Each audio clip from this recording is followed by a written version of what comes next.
여러분 안녕하십니까? 외교부 서포터스 모파랑이 전해드리는 외교 소식 위클리 모파뉴스 앵커 이서연입니다. 최근 중동에서 일어나고 있는 일련의 사건들이 뜨거운 감자로 떠오르고 있습니다. 팔레스타인의 이슬람주의 정당인 하마스의 최고 정치 지도자 하니예가 이란에서 암살되었기 때문인데요. 여기에 패제시키한 이란 대통령이 이스라엘에 대한 보복 계획을 공식적으로 발표하면서 이스라엘, 하마스, 이란 간의 갈등에 대한 우려가 표출되고 있습니다. 중동에 닥친 위기에 미국은 군사 대비에 나섰고 우리 외교부 역시 중동 지역 불안 정성 고조에 따라 여행 경보를 조정하는 등 중동에 있는 우리 국민을 보호하기 위해 촉각을 곤두세우고 있습니다. 전 세계의 귀추가 주목되는 중동 이슈, 자세한 소식 장수영 기자가 전해드립니다. 네, 장수영 기자입니다. 지난달 31일 팔레스타인 무장정파 하마스의 최고 정치 지도자 하니예가 마수드 페제시키안 이란 대통령 취임식 참석을 위해 체류 중이던 이란 수도 테헤란에서 암살됐습니다. 이를 두고 외신들은 이번 암살 사건으로 이란은 자국 영토에서 가장 안전해야 할 수도가 적들의 암살 공작에 뚫린 뼈아픈 안보 참패를 경험했다고 전했습니다. 이에 페제시키안 대통령을 비롯하여 외무부 경비대 주 유엔 이란 대표부가 이란이 이스라엘을 보복할 것이라고 밝혔는데요.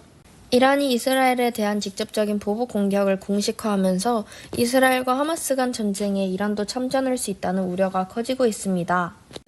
미국도 이에 중동에서의 군사적 대비태세를 강화하고 있는데요. 로이드 오스틴 미 국방부 장관은 지난 2일 탄도미사일 방어 역량을 갖춘 복수의 해군 순양함대 구축함을 중동과 유럽으로 추가로 배치하는 방안을 승인하는 한편 중동의 한 개 비행대대 규모의 전투기를 추가로 파견하라고 명령했습니다.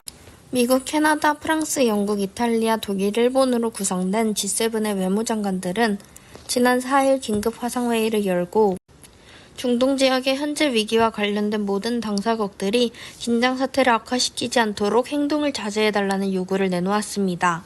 지난 4일 외교부는 강인선 2차관 주재로 주 이스라엘 대사, 주 레바논 대사, 주 이란 대사, 주 팔레스타인 사무소장 등이 참석한 중동 정세와 재외국민 안전보호대책 점검을 위한 본부 합동상황 점검회의를 개최하고 이스라엘과 레바논에 체류 중인 국민들에게 조속히 출국할 것을 강력히 권고하였습니다. 이스라엘과 레바논 전 지역에 4단계 여행 경보 중 출국 권고를 뜻하는 3단계 적색 경보가 발령된 상황에서 외교부는 추가로 이스라엘 레바논 접경 지역에 여행 경보 4단계인 여행 금지를 발령하였습니다. 또한 기존 2단계인 여행 자제 지역으로 지정되어 있던 이란 내 지역에 한시적으로 특별여행주의보를 발령하였습니다.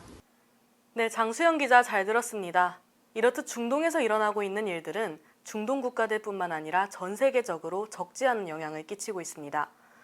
중요한 점은 이 영향력이 미치는 범위가 단순히 군사 혹은 국민 보호에 그치지 않고 국민들이 실제로 체감할 수 있는 글로벌 경제까지 확장된다는 것인데요. 실제로 이번 중동 지역 이슈는 지구촌의 해상 운임 상승을 야기하는 원인 중 하나로 꼽혔습니다. 해상 운임이란 배를 이용하여 사람이나 화물을 운송할 때 내거나 받는 비용을 일컫는 말입니다. 해상 운임이 오르면 어떤 일이 생기게 될지 해상 운임 상승의 원인과 이와 관련된 전망에 대하여 장수영 기자가 이어서 전해드리겠습니다. 하마스의 정치국 최고 지도자인 이스마일 하니예가 피살되면서 중동 지역 긴장감이 고조되는 가운데 이스라엘, 이란의 군사 충돌이 본격화될 경우 글로벌 해상 운임도 요동칠 것으로 전망됩니다. 후티 반군이 홍해에서 상선을 공격하여 세계 무역을 위협한 홍해 사태 때에도 해상 운임과 항공 화물 운임이 동반 상승하는 양상을 보인 바 있습니다. 해상 운송 항로의 운임 수준을 나타내는 상하이 컨테이너 운임 지수는 341.34포인트 상승한 3044.77을 기록하기도 했었죠. 이번에도 수에즈 운하를 이용하는 선박들이 홍해 노선을 포기하고 남아프리카 희망봉을 경유하는 장거리 노선을 이용할 가능성이 높아지면서 해상 운임이 상승할 수 있다는 분석이 나오고 있습니다. 글로벌 해상 운임의 상승과 함께 국내 외교가와 무역, 정유업계는 유가 상승에 대해 우려하고 있습니다. 그 이유는 우리나라 연간 물동량의 약 25%가 중동 항로를 통하기 때문입니다.